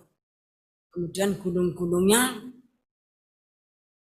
tidak ditemukan lagi, wis ra nek gunung, ra nek pulau, Bapak kasih Tuhan. Maka hukuman ini ya tentunya berjuta-juta kalinya hukuman pada zamannya Nabi Nuh. Ya, Bapak kasih Tuhan. Ayat 21. Dan hujan es besar seberat 100 pon jatuh dari langit menimpa manusia, dan manusia menghujat Allah karena malapetaka hujan es itu, sebab malapetaka itu sangat dahsyat. Nah, hujan es itu artinya itu hujan komet. Ya, komet itu benda langit yang tersusun dari material gas dan air yang kemudian mengeras menjadi es. Ya, hujan es itu biasanya disertai petir, kilat, disertai api, ya. Seperti yang terjadi di Mesir. Kita baca Mazmur 78 ayat 48 sampai 50. Mazmur 78.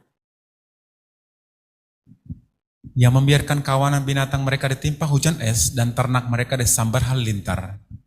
Ia melepaskan kepada mereka murkanya yang menyala-nyala, kegemasan, kegeraman, dan kesesakan, suatu pasukan malaikat membawa malapetaka. Ia membiarkan murkanya berkobar, ia tidak mencegah jiwa mereka dari maut, nyawa mereka diserahkannya kepada penyakit sampar. Terima kasih, ya. Jadi kalau hujan es itu pasti disertai dengan halilintar, ya. Kemudian karena itu merupakan hukuman murka Tuhan. Pasukan malaikatnya membawa malapetaka tersebut. Sudah begitu masih ditambah lagi sampar.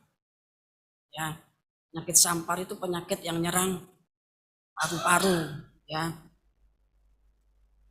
Kita baca Mazmur 105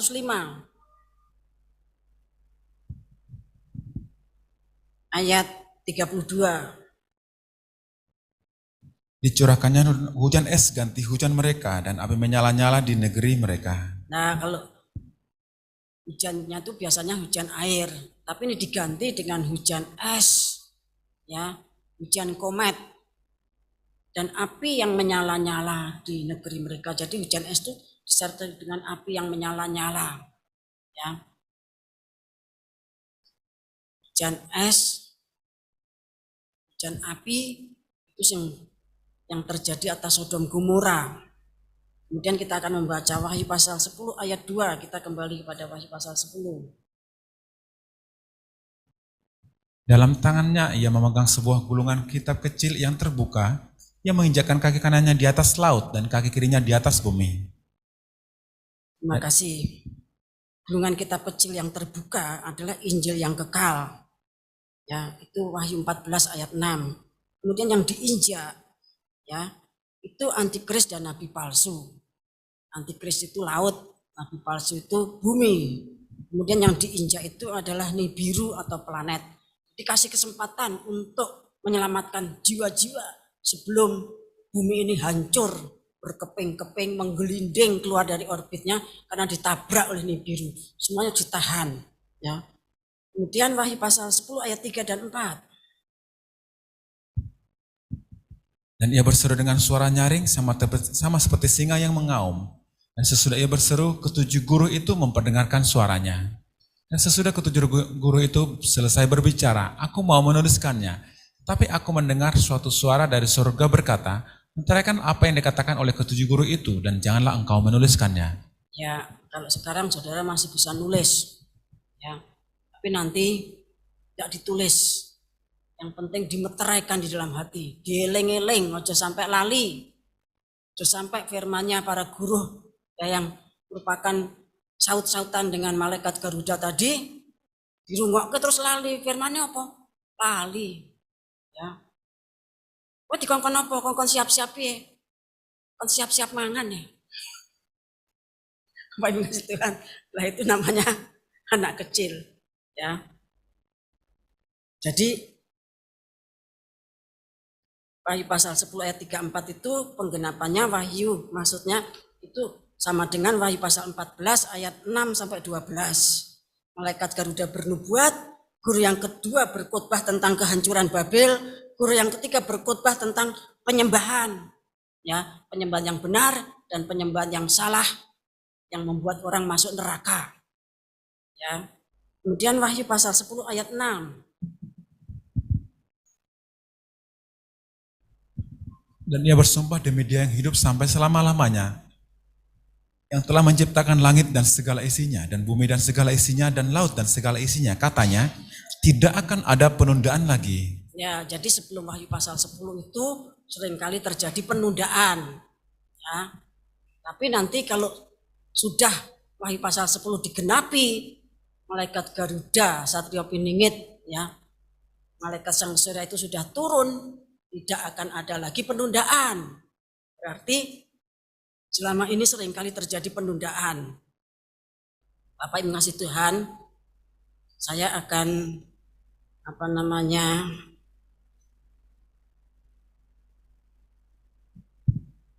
menyitir ya apa yang saya baca di Google ya, internet, yaitu tentang sejarah gereja Advent hari ke-7.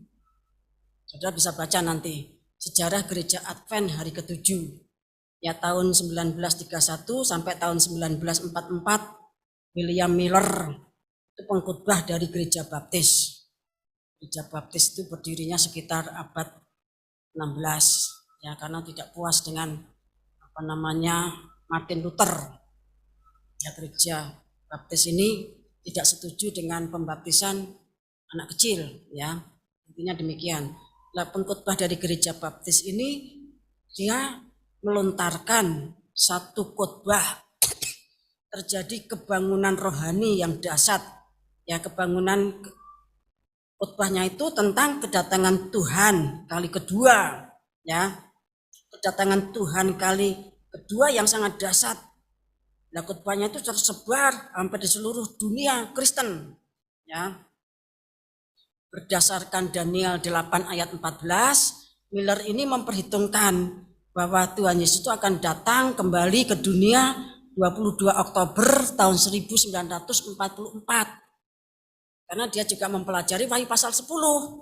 Nah, ketika Tuhan Yesus tidak datang, terjadi kekecewaan besar. Ya, tentunya banyak yang meninggalkan, mundur dengan kekecewaan yang dalam. sedikit yang masih tersisa, yang terus bersabar dan mencari kehendak Tuhan, memahami apa maksud Tuhan, akhirnya mereka itu mulai bangkit dan mendirikan gereja Masehi Advent hari ke-7 pada 21 Mei 1863. Ya, akhirnya mereka menyebut Wahyu pasal 10 itu disebut sebagai pekabaran yang indah namun menimbulkan kekecewaan besar. Jadi Wahyu pasal 10 itu sejak abad 19 ya, itu disebut peristiwa kekecewaan besar Wahyu 10. Kemudian saya akan juga bicara tentang Bretton Hughes. Bretton Hughes itu kontraksi palsu ya. Kontraksi palsu itu merupakan tanda bahwa tubuh ibu hamil sedang mempersiapkan diri atau berlatih untuk menghadapi persalinan. Dokter tuh memprediksinya, maksudnya pelajarannya ya yang diterima dokter tuh demikian, bahwa Bretton Hughes atau kontraksi palsu itu tanda bahwa tubuh ibu yang hamil itu sedang mempersiapkan diri atau melatih untuk menghadapi persalinan. Lah siapa yang ngatur Bretton Hughes? Siapa yang ngatur kontraksi palsu? Kan enggak mungkin ibu hamil itu moro-moro kontraksi karepe dhewe. Ya. Enggak mungkin. Lah tubuh itu diatur sama Tuhan. Ya. Tubuh itu diatur sama Tuhan. Ya. Bretton Hughes merupakan persiapan rahim untuk menghadapi persalinan dan akan muncul lebih sering sebagai tanda waktu melahirkannya itu semakin dekat. Jadi kontraksi palsu itu nanti akan semakin sering terjadi untuk mempersiapkan rahim itu. Mamane endok itu dengan saya enggak langsung dipecah tapi dididiki alon-alon ya. Rahim itu dibikin kontraksi. Semakin sering menjelang kelahiran. Lah Bretton Hughes itu diatur Tuhan. Kontraksi palsu itu diatur Tuhan. Lah berarti yang berkontraksi itu sesat apa? Jadi waktu saudara hamil kontraksi ya toh. Iki sesat iki. Wong urung meh metu kok lorone ra karuan. Ya enggak bisa karena yang mengatur kelahiran Tuhan. Jadi kontraksi palsu itu juga diizinkan Tuhan, itu merupakan satu persiapan ya waktu kelahiran. Karena ya di dalam Yeremia 30 ayat 6-7 kesusahan Yakub ya ketika dia itu diselamatkan ya, itu seperti kesusahannya waktu melahirkan. Lah Yakub tuh ingat waktu Rahel itu melahirkan begitu sengsara sampai akhirnya mati. Nah demikian juga kesusahannya Israel nanti ketika mau lahir keluar dari langit lama bumi lama menuju langit baru bumi baru, itu terjadi kesusahan yang sangat dahsyat, Great Tribulation, 21 hukuman murka Tuhan. Kemudian yang di dalam 1 Tesalonika pasal 5 ya, di sana juga dikatakan bahwa kesusahan pada waktu kedatangan Tuhan itu seperti kesusahan penderitaannya ibu yang melahirkan. Nah, Tuhan itu mempersiapkan, Bapak Ibu kasih Tuhan, mempersiapkan supaya orang itu semakin sering mendengar kedatangan Tuhan. Tapi kenyataannya itu barusan cuma Bretton Hughes, cuma kontraksi palsu. Ya, seperti Bapak Miller itu, ya dia tidak salah. Karena memang Tuhan berbicara demikian. Tentang hamba-hamba Tuhan yang berbicara Tuhan datang, itu tidak salah. Tuhan menyuruh demikian, dia mendengar sungguh. Ya, dia mendengarkan sungguh, tetapi itu ternyata kontraksi palsu. Sebagai satu persiapan untuk kelahiran yang sesungguhnya, untuk kedatangan yang sesungguhnya. Setiap saat kan diingatkan, mempelai datang. Wah, terus langsung siap-siap. Terus turu meneh. Terus apa yang betulan ya? Langsung melek. Kemudian ngantuk meneh. Terus ada seruan lagi, mempelai datang. langsung lagi bingung cari minyak. Dan itu akan terjadi ulang berulang. Braxton Hicks itu akan terjadi berulang-ulang. Kontraksi palsu itu ya katanya dokter itu akan terjadi berulang-ulang sebagai persiapan kelahiran, persiapan rahim itu nanti untuk melepaskan ya janin yang enggak tahu yang nempel bagian apanya, Bapak Tuhan ya, dan membuka jalan. Kalau sudah begitu sakit betul ya. Nah, barulah 14 Mei tahun 1948 Tuhan katakan kedatangan Tuhan itu sudah di ambang pintu, sudah bukaan 1 sampai bukaan 10 ya, tahun 48 sampai sekarang itu sudah 52 ditambah 21 wis 70 tahun, 73 tahun. Tidak tahu bukaannya setiap berapa tahun, Bapak Tuhan ya. Nah, berarti dari apa yang diberitakan oleh Bapak Pendeta Miller dari Baptis ya tentang Wahyu pasal 10 itu sudah jauh sekali. Ya. Sudah jauh sekali 1844. Jadi banyak orang tuh mencermati Wahyu pasal 10 dan disebutnya kekecewaan besar Wahyu pasal 10. Tapi nanti kalau itu sudah terjadi betul, tidak akan ada lagi penundaan. Ya, Bapak Tuhan menjadi pemberita akhir zaman itu tidak gampang. Ya, Tuhan tuh di dalam Dewan Musyawarah ngomong tenang. Ya, ngomong tenang, tapi kok ora dilakoni? Kok tidak terjadi? Nah, kita hamba Tuhan tidak boleh marah sampai mati kayak Yunus. Ya, tidak boleh marah sampai mati kayak Yunus itu. Kemudian kita baca Wahyu pasal 10 ayat yang ke-7. Tapi pada waktu bunyi sangkakala dari malaikat yang ke-7, yaitu apabila ia meniup sangkakalanya, maka akan genaplah keputusan rahasia Allah, seperti yang telah ia beritakan kepada hamba-hambanya, yaitu para nabi. Nah, jadi sekalipun Wahyu pasal 10 ayat 6 itu, malaikat Garuda itu bersumpah tidak ada penundaan, tapi itu bukan berarti langsung Tuhan datang. Dia kan harus kerja dulu, harus bernubuat dulu. Jadi Wahyu pasal 10 itu bukan kedatangan Tuhan, tapi turunnya malaikat Garuda untuk memimpin panen raya di Indonesia, ya, mana Indonesia mendapatkan kepercayaan diserahi menjadi penggarap kebun anggur, diserahi kerajaan Allah, dan kita harus memberikan buah kerajaan, ya.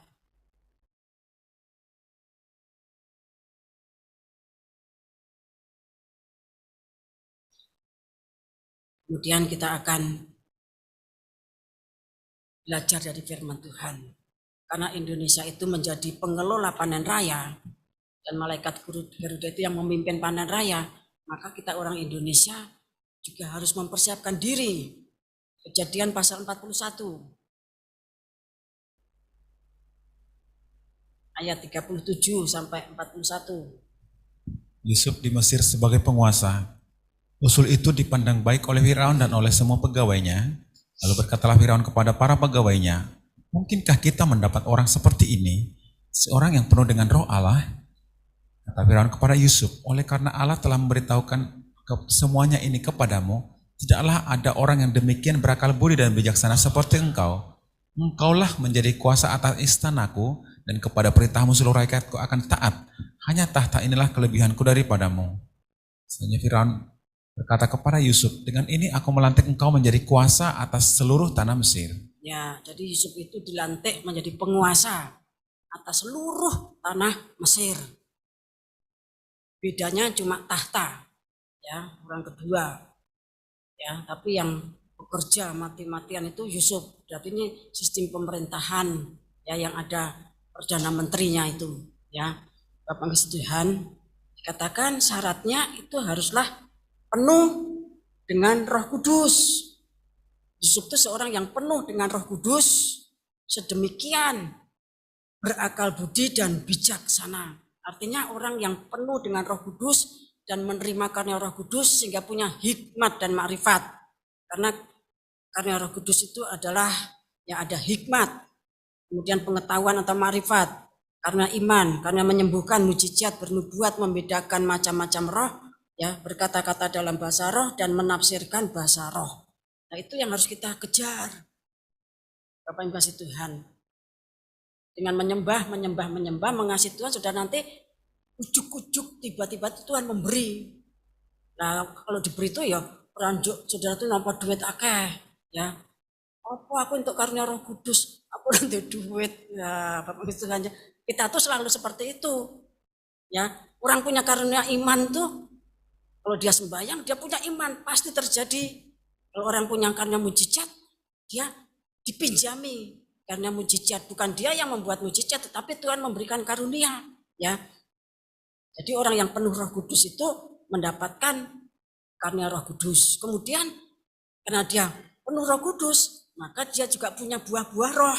Seperti yang dikatakan Galatia 5 ayat 22 dan 3. Orang yang penuh Roh Kudus itu tentu dia penuh kasih. Dia tuh ada sukacita, ada damai sejahtera, kesabaran, orangnya tuh murah. Murah tuh apa toh? Kemurahan tuh orangnya tuh lomo. Ya, lomo, punya kemurahan. Lah ngekei iki akeh. Lah nek ngekei sithik, cilik banget. Padahal dia bukan janda sarfat. Itu namanya cetil. Ya. Kalau anak kecil tuh ya seperti itu. Saudara kan punya cucu, punya anak kecil. Dia jajan. Oh makasih dek. Nanti kan dijual ke cilik banget gitu. Jual ke cilik kayak ya. Karena dia memang kecil, pikirnya segitu tuh sudah kasih papahnya, mamanya, omanya, opanya. Ya, anak kecil itu ya seperti itu tidak salah. Cetil itu orang salah. Tapi ini sampai tua cetil terus, ya tidak bagus. Artinya ketika kita tuh masih kecil, ya pemikirannya seperti itu. Apalagi kalau kita sedang jadi janda sarfat, cuma punya segenggam tepung dan beberapa tetes minyak, ya itu sudah yang dikasihkan. Kalau dia sedang cari kayu bakar, dibikin roti cilik, nah wes mati katanya. Itu dikasihkan, itu nyawanya ya. Kemudian Bapak Ibu kasih Tuhan, ada satu rahasia ketika goyim itu dipakai Tuhan pada akhir zaman. Kita akan baca Efesus pasal 3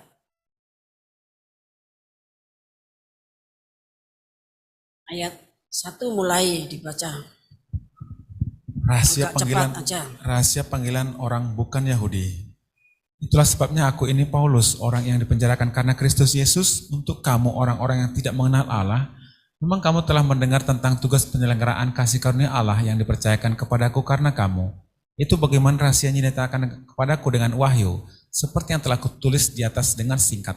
Nah, jadi Rasul Paulus itu sebagai rasul yang melayani bangsa kafir, dia itu menerima pewahyuan ketika dia naik ke surga, ke Firdaus tingkat yang ketiga. Ya. 2 Korintus pasal 12 ayat 1 dan seterusnya itu. Nah dia tuh diberitahu, kamu sebagai rasul bangsa kafir, kamu harus ngerti ini, bahwa bangsa kafir itu nanti akan dipakai Tuhan dengan dahsyat melaksanakan Roma pasal 11. Dan nanti pada akhir zaman akan terjadi demikian. Oleh sebab itu karena mereka itu punya tugas menyelamatkan zaitun asli dan segala bangsa, suku, kaum dan bahasa, tugas itu berat. Maka mereka itu harus punya hikmat dan makrifat, punya kesaktian. Itu diterima Rasul Paulus di dalam Dewan Musyawarah ketika dia dibawa ke surga menerima pewahyuan. Garis besarnya seperti itu. Mari dilanjutkan. Itu bagaimana rahasianya dinyatakan kepadaku dengan wahyu, seperti yang telah kutulis di atas dengan singkat. Apabila kamu membacanya, kamu dapat mengetahui daripadanya pengertianku akan rahasia Kristus, yang pada zaman angkatan-angkatan dahulu tidak diberitakan kepada anak-anak manusia, tapi yang sekarang dinyatakan di dalam roh kepada rasul-rasul dan nabi-nabinya yang kudus. Itu bahwa orang-orang bukan Yahudi karena berita Injil turut menjadi ahli-ahli waris dan anggota-anggota tubuh dan peserta dalam janji yang diberikan dalam Kristus Yesus. Nah, jadi goyim itu ya karena berita Injil mereka tuh menjadi ahli waris dan menjadi anggota tubuh Kristus. Dan menjadi peserta untuk memiliki janji yang diberikan Tuhan Yesus Kristus. Terus ayat yang ke-7. Dari Injil itu aku telah menjadi pelayannya menurut pemberian kasih karunia Allah yang dianugerahkan kepadaku sesuai dengan pengerjaan kuasanya. Padaku yang paling hina di antara segala orang kudus telah dianugerahkan kasih karunia ini untuk memberitakan kepada orang-orang bukan Yahudi kekayaan Kristus yang tidak terduga itu. Nah, sebagai pelayan untuk orang bukan Yahudi atau goyim, yang Rasul Paulus memberitahukan bahwa kepada orang-orang bukan Yahudi, kekayaan Kristus yang tidak terduga itu dipercayakan kepada goyim. Jadi kekayaan Kristus yang tidak terduga, Kristus itu kan yang diurapi. Ya, Kristus itu yang diurapi. Jadi untuk orang yang diurapi, dia akan dipercaya kekayaan Kristus yang tidak terduga. Tidak terduga itu yang tidak pernah dilihat mata, tidak pernah didengar telinga, yang tidak pernah muncul di dalam batin. Ya, itu akan dipercayakan kepada goyim. Terus. Dan untuk menyatakan apa isinya tugas pendengaran rahasia yang telah berabad-abad tersembunyi dalam Allah yang menciptakan segala sesuatu. Supaya sekarang oleh jemaat diberitahukan pelbagai ragam hikmat Allah kepada pemerintah-pemerintah dan penguasa-penguasa di surga. Sesuai dengan maksud abadi yang telah dilaksanakannya dalam Kristus Yesus Tuhan kita. Terus. Di dalam Dia kita beroleh keberanian dan jalan masuk kepada Allah dengan penuh kepercayaan oleh iman kita kepadanya. Sebab itu aku minta kepadamu supaya kamu jangan tawar hati melihat kesesakanku karena kesesakanku itu adalah kemuliaanmu. Kesesakanku itu, katanya Rasul Paulus, itu kemuliaannya untuk kamu. Kesengsaraannya ibu yang melahirkan, yang mengandung melahirkan itu kemuliaan untuk bayi yang dilahirkan. Karena dia boleh lahir ke dunia. Ya. Kita fokus pada ayat 10 ya. Supaya sekarang ini oleh jemaat diberitahukan pelbagai ragam hikmat Allah kepada pemerintah-pemerintah dan penguasa-penguasa di surga. Pemerintah-pemerintah dan penguasa-penguasa di surga itu tentunya para malaikat. Ya, malaikat level Bapak Jibril, Bapak Mikael, ya. Kemudian para penguasa, ya, 7 penguasa, kemudian para penatua, para penghulu, dan malaikat dari wilayah-wilayah itu diberitahu bahwa malaikat sekarang ini goyim itu dipercaya berbagai macam hikmat marifat. Bopo-bopo siap, karena hikmat marifat itu ya orang yang diurapi Roh Kudus dalam nama Tuhan Yesus Kristus dengan kekuatan kuasa urapan Roh Kudus. Aku perintahkan malaikat yang berkuasa atas air. Aku perintahkan malaikat yang berkuasa atas api. Aku perintahkan malaikat yang berkuasa atas badan manusia. Ada 7 divisi. Nah, malaikat itu sudah dikandani. Engkau diperintah karo bangsa kafir yang sudah dipercaya kerajaan Allah. Para malaikat itu diberitahu. Ini kan supaya sekarang oleh jemaat diberitahukan berbagai ragam hikmat Allah itu kepada para malaikat. Karena malaikat yang mengerjakan. Kita kan cuma sembahyang, poso, kemudian memerintah yang bekerja para malaikat. Sebab itu para malaikat itu diberitahu kepada kasih Tuhan, ya. Berbagai ragam hikmat Allah, ya. Doa-doa hikmat marifat yang jumlahnya puluhan, ratusan, bahkan ribuan. Ya, ada marifat Wancandriya untuk peperangan, ada pangreksa, ada rajut, aling, panguripan, rumeksa ing boga, rumeksa ing mina, ya, kemudian paneling, kunci untuk ngeraga sukma, kunci untuk kembar jiwa. Ya, kembar jiwa itu artinya kalau saudara pergi aslinya wujudnya kayak kita masing-masing, tapi kita pengen kembar seperti siapa. Ya, kalau kita sedang meneliti kekerajaan Laut Selatan, ya kita kembar jiwa jadi apa. Saudara kembar jiwa jadi pengemis bisa, ya, untuk ngetes jemaat, ya. Seperti para malaikat itu sering begitu. Kembar jiwa jadi pengemis. Jemaat diuji. Wah, ternyata jemaat ini kejem cetil, ya. Enggak punya rasa belas kasihan. Tapi kasih Tuhan, kembar jiwa jadi apa lagi, ya. Ada kembar jiwa, kemudian ada bayu pamulung seperti Kisah Rasul pasal 8 ayat 3. Filipus itu tahu-tahu dia sudah ada di Asdod padahal barusan baptis sida-sida dari Ethiopia. Ya, kemudian ada Panatas, ada Pamungkas yang tadi sudah saya ceritakan. Kemudian ada marifat untuk menaklukkan api, air, menaklukkan kewan galak, ya. Kemudian ada marifat untuk berjalan di atas air. Ada lampah bayu turungga seta. Ya, lampah bayu turungga seta itu untuk kegerakan kuda putih, ya. Kemudian ada pangreksa rajut aling Bardomayo, yang ada kunci mesabu, ada kendali mesabu, dan masih banyak lagi Bapak Ibu kasih Tuhan. Itu pelbagai ragam hikmat Allah yang diberitahukan kepada para malaikat, supaya malaikat itu siap-siap. Engko nek enek wong njaluk tulung neng di dalam dewan musyawarah diberitahu. Engko nek enek wong njaluk tulung neng panjenengane, delok nek wonge sregep sembayang, wonge dalam urapan Roh Kudus ya lakonono. Tapi nek wonge turu ngepluk, ya turu ngepluk, ora tau sembayang, ora tau poso, wis ngono cetil, ora usah dilakoni. Di dalam dewan musyawarah itu diceritakan begitu, ya.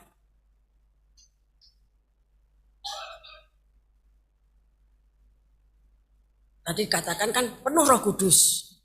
Terus kemudian begitu berakal budi dan bijaksana. Yang dimaksud bijaksana itu kita mengenal ada 5 darah yang bodoh, ada 5 darah yang bijaksana. Yang bijaksana itu yang suka menimbun urapan, mengumpulkan minyak. Dia sudah punya pelita menyala, ada isinya minyak, dia punya serpan. Tapi yang bodoh, pelitanya menyala, ada isinya minyak, botolnya kosong. Karena apa? Orang senang sembayang. Jadi tujuan dari ratapan mempelai ini bukan cuma membawa saudara dibiayai mahal, ya, kongkon sembayang neng kene, tapi nanti sampai rumah pelempem lagi, ya, tidak mau sembayang lagi. Ya, saudara bukan orang bijaksana. Gembala dan para panitia sudah berupaya sedemikian rupa, nanti sampai di rumah saudara seperti itu lagi. Kalau sampai nanti terjadi masalah pada saat Wahyu pasal 10 digenapi, ya, sebagai penjaga kita sudah goplak-gaplok, ya, mengingatkan saudara, ya. Jadi bijaksana itu orang yang menghimpun urapan, ya. Kita akan melihat, ya, 1 Raja-Raja pasal 4.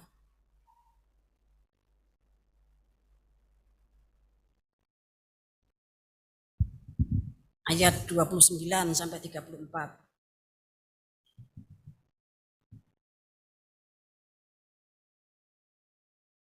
Dan Allah memberikan kepada Salomo hikmat dan pengertian yang amat besar, serta akal yang luas seperti dataran pasir di tepi laut. Sehingga hikmat Salomo melebihi hikmat segala Bani Timur, dan melebihi segala hikmat orang Mesir.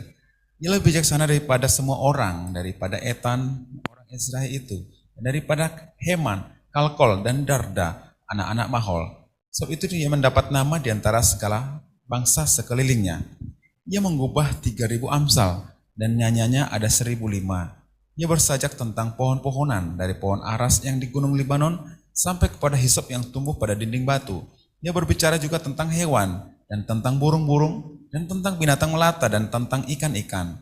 Maka datanglah orang dari segala bangsa mendengarkan hikmat Salomo. Dan ia menerima upeti dan dari semua raja-raja di bumi yang telah mendengar tentang hikmatnya itu. Ya, jadi ya Raja Salomo itu ketika dia bermimpi didatangi Tuhan, Tuhan katakan minta apa? Apapun boleh.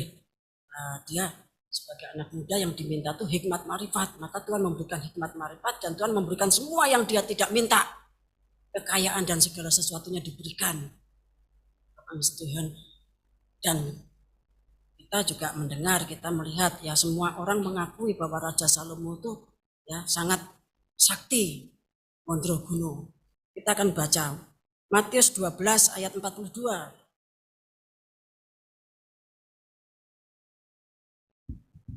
Pada waktu penghakiman, Ratu dari Selatan itu akan bangkit bersama angkatan ini, dan ia akan menghukumnya juga.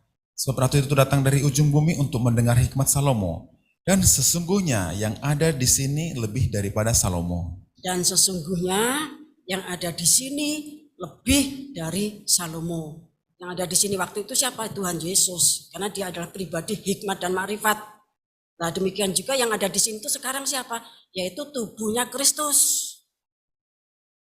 Maka hikmat marifat kita sesuai dengan Matius 12 ayat 42 itu, kalau nanti saudara sudah hidup dalam urapan Roh Kudus, sehingga malaikat yang sudah diberitahu di dalam Efesus pasal 3 tadi, akan dilaksanakan.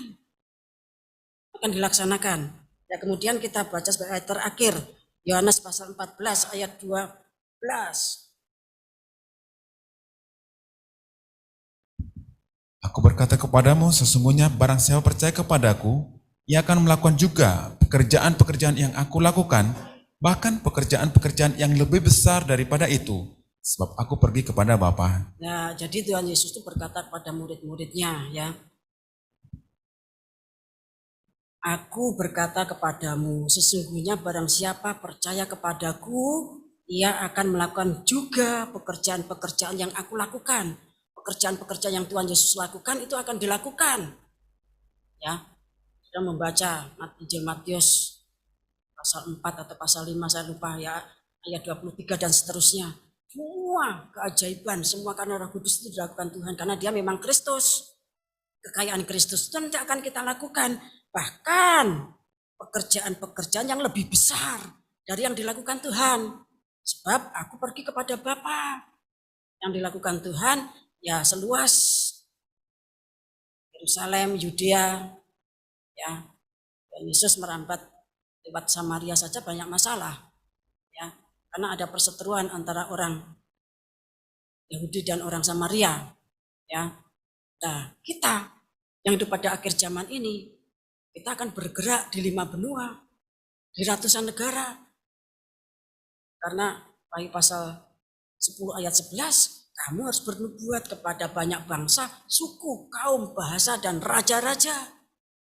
Oleh sebab itu, kesaktian, pekerjaan-pekerjaan besar yang dilakukan itu lebih besar yang dilakukan, sama seperti yang dilakukan Tuhan, bahkan lebih besar. Ya, bahkan lebih besar. Karena apa? Karena Tuhan Yesus harus pergi kepada Bapa, mempersiapkan tempat dan mempersiapkan segala sesuatunya bagi kita. Jadi pengelola panen raya dari Indonesia yang dipimpin oleh malaikat Garuda itu haruslah Sakti Mondro Gono. Bahasa Tuhan. Nah, kawitane piye? Ya agak sembahyang, banyak puasa. Kita sudah dilatih puasa harian, puasa ngebleng 3 hari, 5 hari, 7 hari, 16 hari dulu di Bandialit, ya, 40 hari, mengis Tuhan. Kemudian puasa ngerowot, mutih, ya, puasa batin, Bapak Tuhan. Kalau kita tahu Indonesia itu sudah dipilih Tuhan sejak zaman purba, bahkan kerajaan Allah itu diserahkan kepada kita, maka kita harus menyambut ini dengan penuh sukacita, dengan semangat. Bukan cuma bingung mikiri butuh dewe, tidak. Karena kerajaan Allah itu bukan soal makan minum, tapi damai sejahtera, kebenaran, dan sukacita roh. Nah, tabiat-tabiat, karakter-karakter itu harus ada dalam diri kita. Nanti kalau orang melihat, ya, kita kok juga susah, mendino sambat, ya, orang berkata, alah podo, ya, sama saja. Nah, akhirnya kita bukan pelita yang menyala. Ya kalau kita mau nangis sambat sak jadi-jadine ya sembahyang bahasa roh, terus sudah nangis sejadi-jadinya apa unek-unek yang ada di hati, yang ada di pikiran, sampaikan sama Tuhan dalam bahasa roh. Ya, bilang sama Tuhan, Tuhan aku ora duit bahasa roh tapi biasa uni-uni nih, Tuhan ora duit bahasa roh piye? Wes angger muni, Tuhan ki ngerti. Apapun bunyinya yang ada di sini, ya, Tuhan itu tahu. Ya.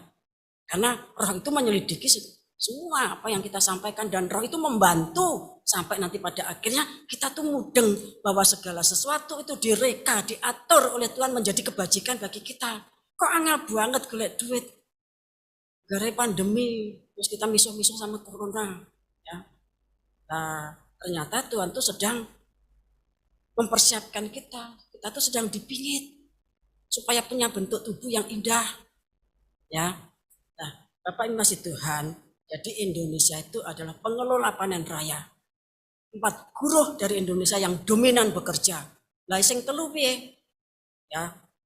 Yang 3 itu nanti akan datang ke Indonesia. Kan tim dari timur itu tetap 7.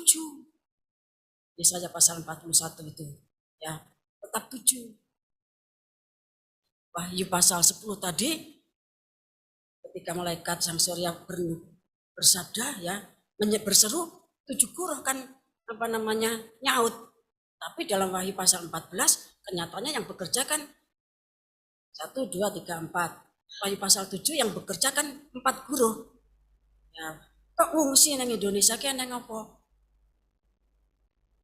Ya tentunya ada sesuatu, mana tempatnya, daerahnya, negaranya tidak memungkinkan dia tinggal di sana.